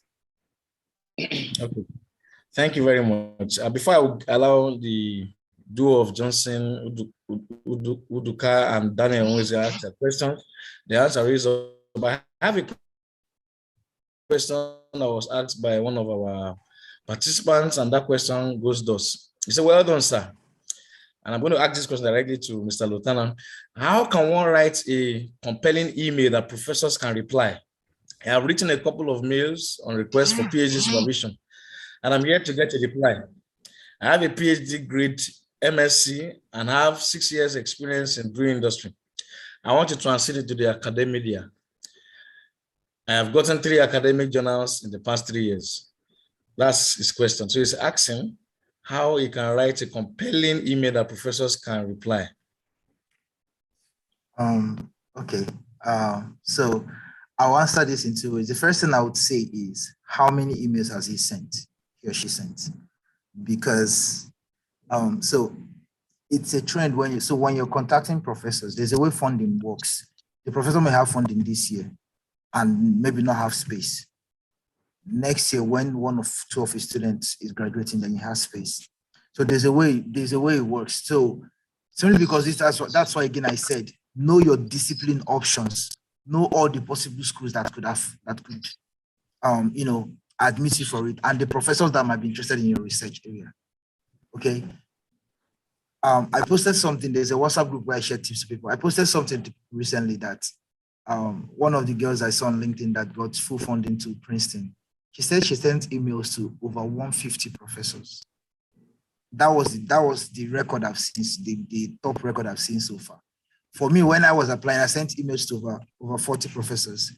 You know how many that replied me, that gave me like a positive reply? Just about 4. I have a friend you guys might also know him, he's super active in Twitter, D1. D1 sent emails to over 100 professors. How many replied him? It was just 1 that replied him, the one where he is currently in Canada. Now, this is more typical for STEM. I've been told that for non-STEM, anyone, you could confirm later as well. I've been told that for non-STEM, you usually do not need to contact professors, but for STEM majors, usually it's highly, highly recommended you contact a professor. So what do you put in that email? Just a typical outline. First, I introduce myself. Hi, my name is Lieutenant Hazrike. Reaching out to you because I'm interested in joining your research group as a PhD student in petroleum engineering. I have a bachelor's and master's in petroleum engineering, awarded by blah, blah, blah. You find a way to hype your school. Again, like Wilfred says, packaging. Find a way to hype your school. If there's one special lab or something in your school, you find a way to package it. I have a master's that was awarded by University of Port Harcourt and IFP School France. IFP School France is more popular than University of Port Harcourt. So whenever I'm talking about my master's, I put IFP School France first. It's packaging. You're trying to sell yourself. That's right. So I say master's from IFP School, France, and University of Port Harcourt with distinctions. I put it there. Anything to like get that attention. In that email, you want to attach your transcript. If it is very good, you want to attach your transcript. If your transcript is not super good, but you have other things like publications, you want to attach like 2 or 3 of those. It was later in my PhD program that my advisor told me that it was one of the papers I attached in the emails that she saw, that she said, okay, this guy knows reservoir simulation. And she said, okay, I want to work with it. It was just one of those papers. Again, I think Ayo mentioned it earlier, sometimes it can be like a hit and miss. But you want to attach your transcript. You want to attach, if you have publications, like he said, he already has like 3 publications. Man, he's more than due for a PhD, 6 years experience, 3 publications, bachelor's and master's. He's very, very due to get into a PhD. The other thing in that email, then you want to talk about how your interest and experiences aligns with that of the professor. Now, remember, the professor is not a philanthropist. He or she has projects, has things that they're trying to solve. They're trying to get tenure with the assistant. They're trying to become full professors, or they're trying to fulfill, work on this project for some company. So you want to write that email in a way that shows that you have skills and interest that aligns with the professor's skills, interest, and research areas. Because what your professor is looking for is a student that can help him or her work on that project, get tangible results. If you've had some research experience, you want to talk about it, how you were able to. But again, I've seen professors that say they want the email to be short and straight to the point. I've seen professors that say, oh, it's okay to put detail. Now, in that your email, when you're writing, that email has to be personalized for each professor. That's usually where there's the most work. When you're personalizing it even if you're using the same email for all the professors, if you know the particular part of your email that is you believe would be the most interesting for a particular professor, bold in that. So I had my undergraduate project. I was doing petroleum engineering. My undergraduate project had a lot to do with physics. When I was applying, there was a professor I saw. His bachelor's was in physics, but he was a professor in petroleum engineering. When I emailed him, I highlighted in the email that I'm applying to you, I'm contacting you specifically because you have a degree in physics, and I believe it to be most aligned with these research things I did. The guy replied in less than 10 minutes. He said, apply, and once you're admitted, let me know. I eventually chose another school, but again, those are simple things you could do in that email to really catch their attention. If there are key things you want them to really notice, put them in bullets, because you know how a human mind works. If I give you a document to read now and it is loaded, if there are bullets, my eyes will go straight to those bullet points first. Those 3-4 bullet points, short, straight to the point. Those 3-4 bullet points that you feel will be like the biggest and most important things that would, help you click to what that professor is doing. Put them in bullets. Once the professor sees the email, even if he or she does not have time or is busy to look at 3-4 bullets, his or her mind will tell her, oh, okay, what is it? Oh, okay, looks good. And then all you need is a good response. But by and large, what I always tell people is contact as many professors as you can. Thank you very, very much. Thank you very much. So, as many professors as you can. Thank you very much, Mr. Lieutenant. I wish to inform us that we are already way past our time, so we're rounding off in no distant time. So, but I just want to give the floor to Johnson to ask his question before we now ask 1 or 2 before we leave. So, Mr. Johnson, you have the floor, please. Okay, thank you very much. I really appreciate it. Yeah, first and foremost, I really wonderful section. Thanks to everyone. I've really learned a lot. Okay, now comes my question. I wanted to ask concerning code mailing a professor. When you happen to have a positive response from him, like he says, okay, you can go ahead and reply. How do you keep up the relationship that you have just started with him, or do you just you wait, you apply, you go back to him and say, sir, I've applied, and then that is all. Then you wait till the school sends you either your admission letter or a love letter, things like that. So I would love to know, how can you strengthen your connection with a professor that has given you the go-ahead to apply, who is willing to take you as a doctoral student? Thank you. Mr. Ayo, did you help us with that answer, please? Mr. Ayo.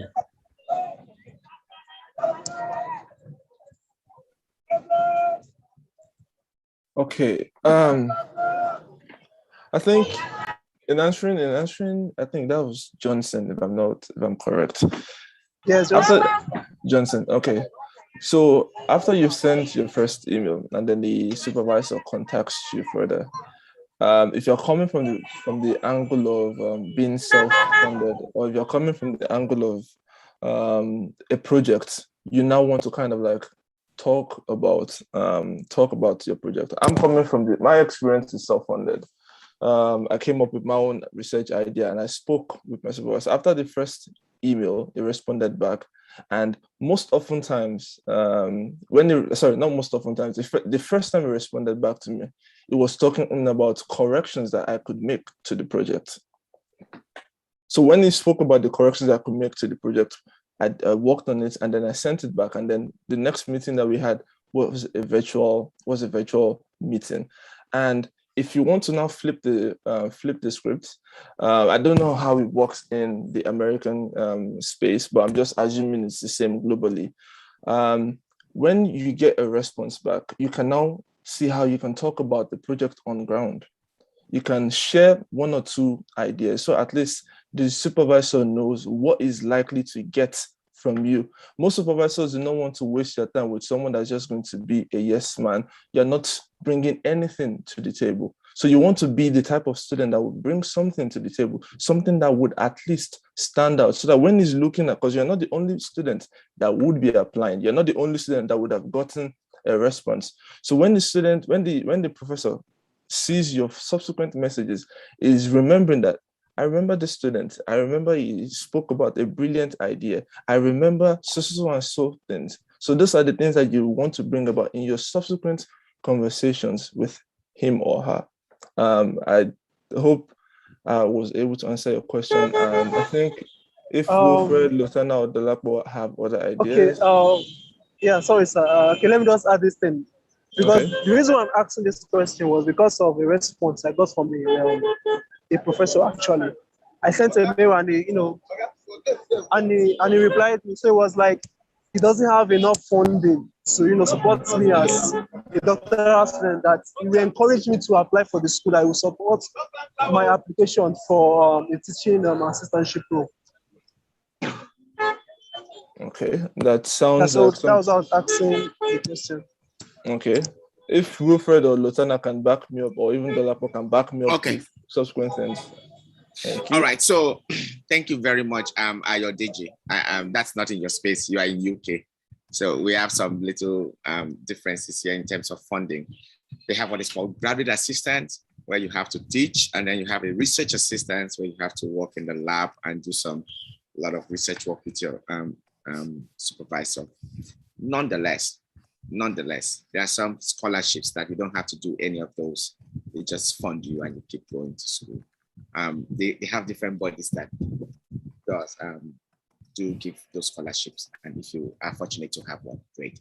But the ones that are really common are those ones you have to either teach or do a research. So here is what I do. I like to use an example. So I have one current mentee. She is so great, so smart. In 1 week, after I got her whole email set up, drafted out, because like our keynote speaker spoke, it has to be customized to that professor. So what I usually encourage them to do, which is what he actually mentioned in his last speech, he said he drilled into the resume and the site of the professor, and he did physics. That was his key point. He put it inside his little short code email and sent it out. I usually ask them to read one or two of their current thesis, pick up one or two things, build up a conversation in your second paragraph. The first paragraph actually explains what you want to talk about, who you are.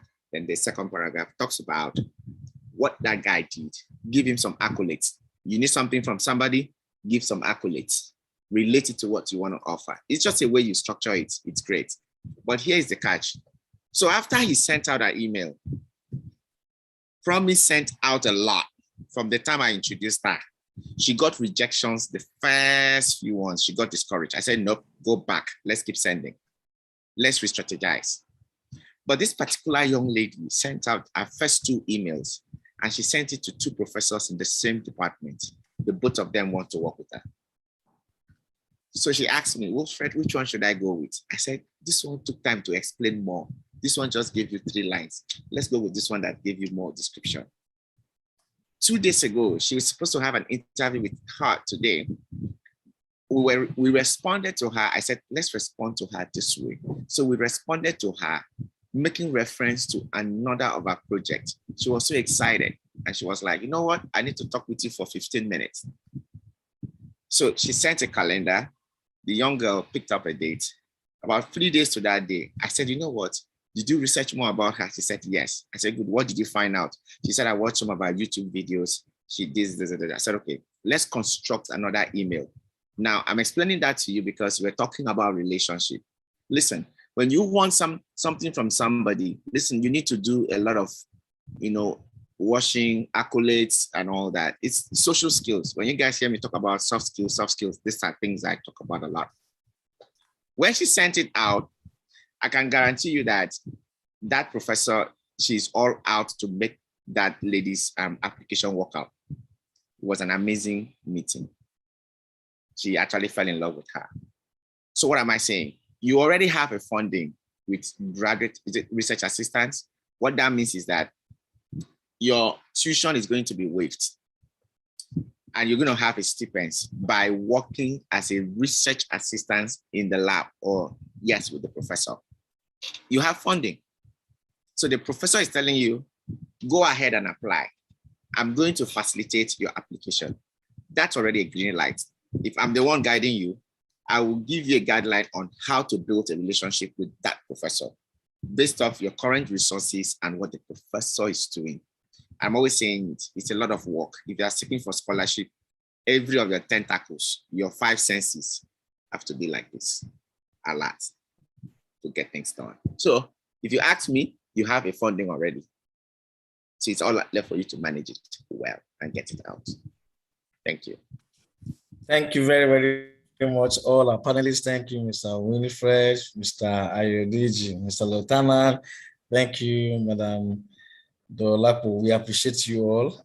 Unfortunately, we don't have much of our time, and I know many of us have other engagements after this. So I think we need to have another time where this is going to be treated. We have so many questions.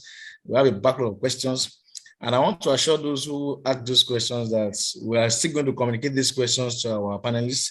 They will answer these questions offline, and the answers will draft them and give you back.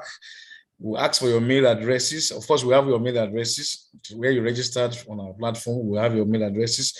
So we are promising that we'll work behind the scenes to make sure that those questions, there are answers to them, and I will send them back to you, to your mails.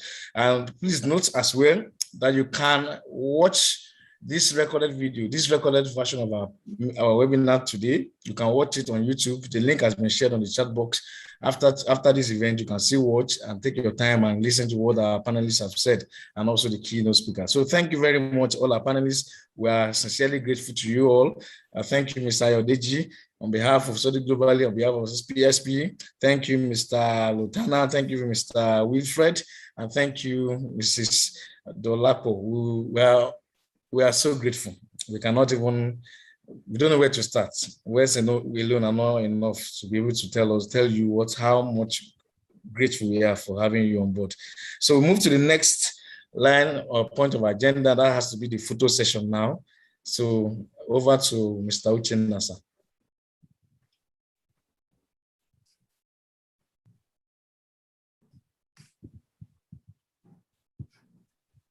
Sky.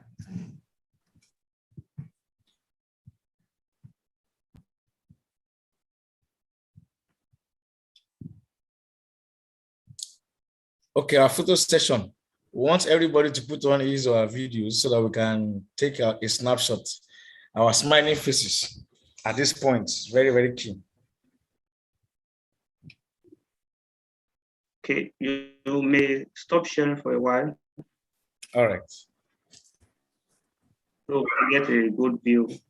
Okay.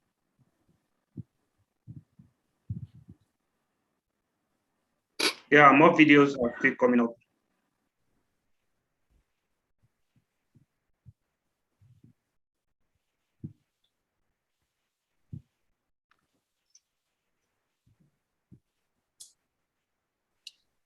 Please put on your videos and your smiling, let's see your smiling faces, your beautiful and handsome faces.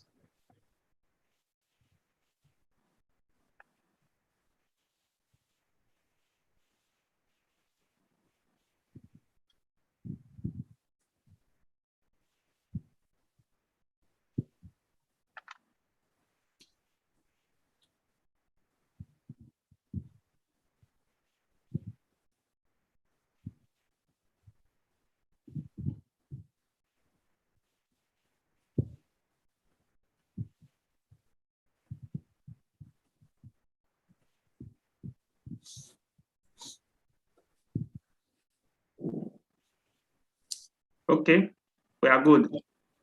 All right, thank you very much. You can turn off your videos if you like. So move to our next item on the agenda. So the announcements. Over to you, Mr. Simeon. Okay, good evening all. Good evening. Yeah, we have a nice evening. Thanks for all the insightful presentation by speaker and panelists. Okay, we are just going to run through SP, that is Society of Petroleum Engineer. Is an international not-for-profit professional association. Because of time, I will be speaking on our activity here in Port Harcourt session. The Society of Petroleum Engineer, SP, enabled the global oil and gas E&P industry to share technical knowledge, experience, and skills needed to meet the world's energy needs in a safe and environmentally responsible manner. Okay, this is the vision of SP. Our mission is to collect, disseminate, and exchange technical knowledge and to provide opportunities for professionals to enhance their technical and professional competence. We are the largest individual members organizations serving managers, engineers, scientists, and other professionals worldwide. Even in the academic sector, they are also part of SP in the upstream, midstream, and downstream sector of the oil and gas industry. SP Port Harcourt session is the second largest in Nigeria, covering 6 states. We have 13 student chapters. Our membership is growing on a daily basis. If you look at our award shares, we are known for excellence. That's why we presented the Presidential Award for Outstanding Section in recognition of our effort in technical knowledge dissemination, operation, members benefits, society and community outreach, and also introducing new innovations. So you can see all-round regional technical discipline, and also outstanding young members award, which is also held by our members, and our students are not left behind. They also have various awards. Okay, from your screen, you see these are several but few benefits that you can get being a member of SP. You have your SP online education. You have the SP Connect, JPT, the One Petrol. These are all places you can do your research. And also there are various ways you connect being an SP member. Can move to the next slide. Okay, here in Port Harcourt session, this is our social media handle. Just type Port Harcourt section in any of the social media handle, you will find us there and we'll reach out to you. Okay, or you can send us a mail, spphc@gmail.com. Okay, can move to the next slide. Okay, these are some of our upcoming events. The one you have by the left-hand side on your screen is our monthly technical meeting, which will be coming up on the 23rd of September, 2001. And also on your right-hand side, these are other of our programs. You have the professional development series that will be coming up on the 24th of September. And also the next one is our student, it's an ALP, our student chapter, Futo and UNIU will be having an ALP session, topic, the impact of artificial intelligence to offshore oil and gas sector. Offshore oil and gas asset, sorry about that. And the time is 3 p.m. And we also have the SP Session 103 Student Technical Series. These are our student chapter program. One was aired this week, and this is another one that will be coming up on the 27th of September. Time is 4 p.m. Can we move to the next slide? Okay, that's all. Thank you very much.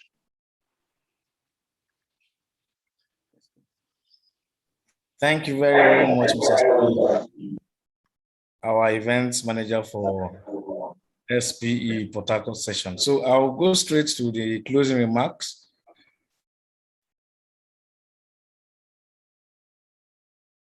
I'll be handled by Mr. Olushola Adibile.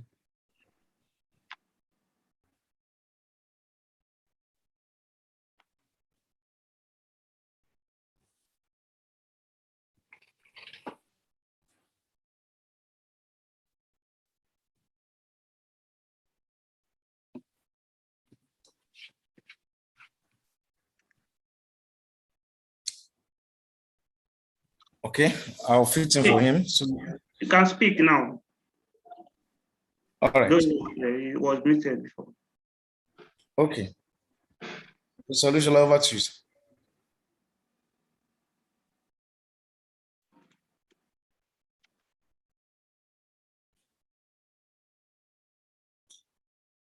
Okay, let me handle it on his behalf. Special thanks to every one of us that's found time to grace this occasion. I want to specifically appreciate all our panelists and our keynote speaker, Mr. Lutana Wazirike. You people have done really noble well. You've done well. We cannot thank you enough. Mr. Wilfred, we can't thank you enough. Mr. Ayodeji, we can't thank you enough. Madam Dolapo, we can't thank you enough. You guys have really been down to earth and have tried within the limits given to you to be able to share your experiences and your wealth of knowledge. We are immensely grateful. So on behalf of Study Globally Nigeria, on behalf of SP Session 103, we want to say thank you all. And I'm giving this closing remark on behalf of our management to tell you that we have really been fed and we have some take-homes after this particular event. And one of such is that many of us are going back to the understanding that we know that even if we have our HND, we can actually use it. It can be used in the USA and it's recognized as a bachelor's degree, and it can be used to advance to whatever level we want to get to in anywhere in the world. So we can take home some positives from this event. And one of such is the fact that we can live our dreams. Nothing should be able to hold us back.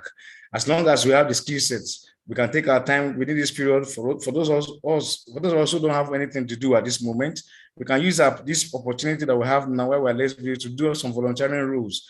You can go for some volunteering jobs. You can take your time to go for some professional courses, learn them. You can learn online and even physically. So we can take all these positives back home. And we know that at the end of the day, we can also be like our brothers and our sisters who today are out of the country and they are studying and living fine. And I'm pleased to inform us that one of us who handled this session today is today a US citizen. So it's also a dream for most of us. And I know that very, very soon, many of us will be giving that kind of testimony. If you go to on LinkedIn, you will see his testimony. And I'm encouraging many of us after this session, we should just go back home, look at what was the recordings of this particular event and get some things down and begin to work on our documents. Knows very well that Study Globally, what we are out for is to make sure that you achieve and fulfill your dreams. As part of what we do, we look at your documents. We ask you to always send us your documents, and there are 7 of them specifically. We need your CV, for example, to help you us process your admission.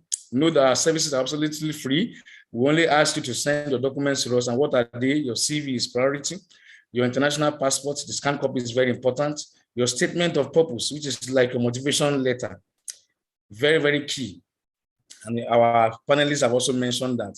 So you also need your English language proficiency. We also understood during the training today that you can actually have a waiver as long as you can prove to your admission selection committee that you were taught in English. Your school can also send them a letter to waive that particular requirement. So you need your statement of purpose, like I've mentioned. We need you to help us also with your English language proficiency. It's very, very key. So either IELTS, or if you have a very good background in English in your work, that flies. So these are the documents we need. We also need you to supply us your degree results. That's for those who are going for their masters. For those who want to go for undergraduates, you need to present to us your WAEC certificate. It's very, very key. So these documents are very key. You can contact us you can send us a mail. You can call us on phone. Our numbers are on the chat box. You can also reach out to us through the means of possibly checking us on our social media pages. We have, you can check us on Facebook. You can check us on on Instagram. You can also check us on YouTube now, and you can also check us on Twitter at Study Globally, that's Nigeria, Study Globally Nigeria, that's our address there. So all these things are very, very key as you allow us to help you process your admission. What we can assure you from our end is that we'll give you this guarantee of having quick admission, and also help you to make sure that once you get out of this country, you are not in a lot. We help you for some kind of part-time jobs or placement, so that when you are there, you can also work, you can be studying and you can work. So in all this, we just want you to give us a try, give Study Global in Nigeria a try. You can contact us after now, and also send us a mail or you give us a call. Thank you very, very much for your time. Thank you, our various panelists. We are really and immensely grateful to you all. And I want to hand over at this point to my colleague who will be handling the vote of thanks. Thank you very much once again. Okay, what a very, very wonderful evening.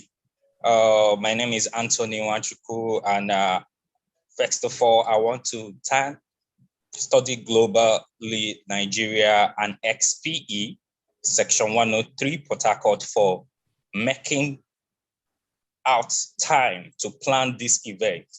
And I must say, it's a well-spent event. And I also want to thank the panelists, the keynote speaker, Lutana, and all other panelists involved. Also, want to thank all the facilitators, Onyeka Chigwe, Akpan, and all the rest, Pauline, for doing a wonderful job. And also to our participants, I want to leave you with this quote from Sidney Harris that said, and I quote, "The whole purpose of education is to turn mirrors into windows." So know that before embarking in your high educational journey, all you have is your own experience. Lutana talked about joining a professional body in your career path. He talked about volunteering. These are the experience you can have to give you a very good pathway to get where you want. And knowing that education opens windows to top leaders near and far throughout history. And it also led us to understand the world in a deeper and more complex way. So have this in mind. Study Globally Nigeria is there for you, and XP is also there for you. Thank you for joining this webinar, and God bless everybody. Thank you very much. Thank you very, very much. So at this point, we go straight to our closing prayer, and that will be handled by Mr. Frank. Thank you.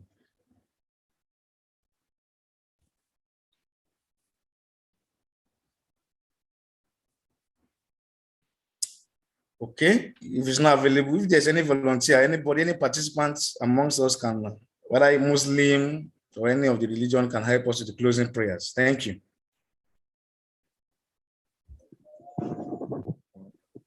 In Jesus' name.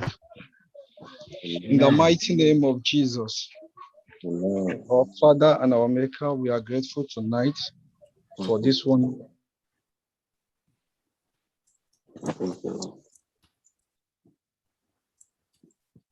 We are grateful to Nigeria. Grateful, oh God, for using Study Globally Nigeria to bless us tonight. We say, may your name alone be glorified in Jesus' name. Our Father and our Maker, is there any way, oh God, we have actually out of step? We pray that you will provide for us to pursue, to invest in our career in the mighty name of Jesus. Father, oh God, we commit next webinar unto your mighty name, next webinar. We pray, oh God, that you will use Study Globally to open our eyes, to repackage our career more than this in the mighty name of Jesus.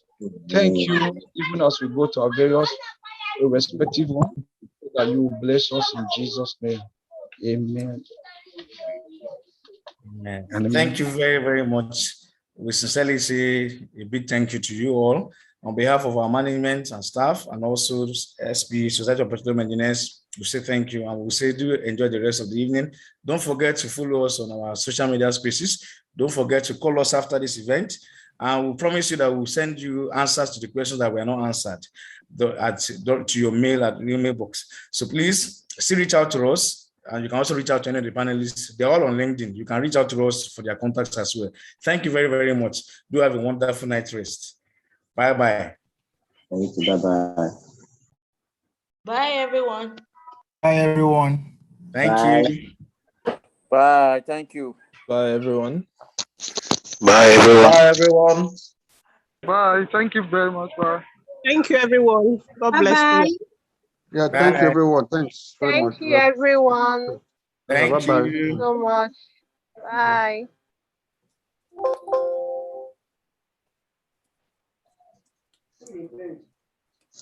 Instruction. I need to know. My question will be answered later.